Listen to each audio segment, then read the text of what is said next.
अस्सलाम वालेकुम। आज के इस वीडियो में मैं आपको बताऊंगी कि आपको एसबीआई में 3 अकाउंट लगाने के क्या बेनिफिट्स होते हैं। ठीक है, तो ये जिस सीक्वेंस में मैंने यहाँ पे ये ड्रॉ किया हुआ है, इस सीक्वेंस में आपके अकाउंट्स लगेंगे। अब यहाँ पे फर्स्ट अकाउंट भी आपका है, सेकंड अकाउंट भी आपका है और थर्ड अकाउंट भी आपका है। ठीक है, ये 3 अकाउंट हो गए आपके। अब इनकी अर्निंग कैसे होती है ये मैं आपको बताती हूँ।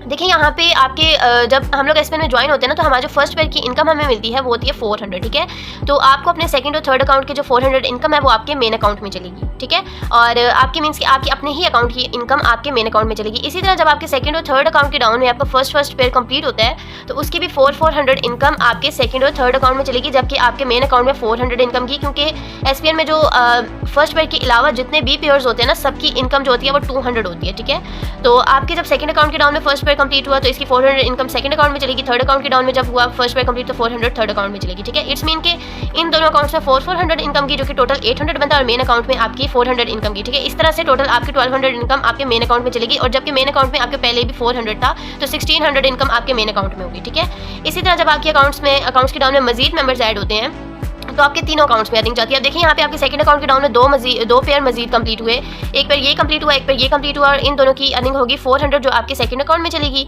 और इसी तरह थर्ड अकाउंट के डाउन में जब आपके दो पेयर मजीद कंप्लीट हुए, इनकी भी अर्निंग 400 आपके थर्ड अकाउंट में चलेगी। ठीक है, इट्स मीन कि आपकी 800 इनकम जो है वो थर्ड और सेकंड अकाउंट में डिवाइड होगी, जबकि फर्स्ट अकाउंट में जो आपकी अर्निंग की वो 800 की, इस तरह 1600 इनकम मजीद आपके मेन अकाउंट में चलेगी। तो ये बेनिफिट होता है मल्टीपल अकाउंट्स का। यहाँ पे आप 3 अकाउंट आप लगाएंगे ना, तो आपको फर्स्ट अकाउंट जो है वो ऑटो हो जाएगा, और आपको सेकंड और थर्ड अकाउंट के डाउन में जब तक वर्किंग हो रही है आपको अर्निंग जाएगी आपके फर्स्ट अकाउंट में भी। ठीक है, मेंबर्स तो उतने ही ऐड हुए हैं, लेकिन इसकी जो अर्निंग होती है ना वो आपकी डिवाइड होकर तीनों अकाउंट्स में चली जाती है। अब मैं आपको बताती हूँ कि आपको इन अकाउंट्स की जो है वो डेली की कितनी इनकम होगी। अब आप 3 अकाउंट अगर लगाते हैं ना, तो आपको 3 अकाउंट की डेली की इनकम जो होगी वो 12,000 होगी, क्योंकि एसबीआई में एक अकाउंट से हम लोग स्टार्ट लेते हैं तो एक अकाउंट से जो हम लोग डेली की अर्निंग जनरेट कर सकते हैं वो है 4,000, जबकि 3 अकाउंट्स की इनकम होगी 12,000। और इसी तरह 3 अकाउंट की मंथली इनकम की बात करें तो 3 लाख प्लस। वो इस तरह से अगर एक एसबीआई के अकाउंट की हम लोग बात करें तो उसकी मंथली इनकम जो होती है ना वो 1 लाख प्लस होती है। ठीक है, जो कि हम लोग एक मंथ में जनरेट करते हैं, जबकि 3 अकाउंट्स होंगे तो 3 लाख प्लस होगी। और इसी तरह रिवॉर्ड्स की बात करें तो एक अकाउंट से जो रिवॉर्ड होते हैं ना वो 40 लाख के होते हैं, जबकि 3 अकाउंट से अगर हम लोग स्टार्ट लेते हैं तो 1 करोड़ 20 लाख के रिवॉर्ड्स होते हैं। तो ये मल्टीपल अकाउंट्स का बेनिफिट होता है। होप्स हो कि आपको इस वीडियो में अच्छे से समझ आ गई होगी। Thank you.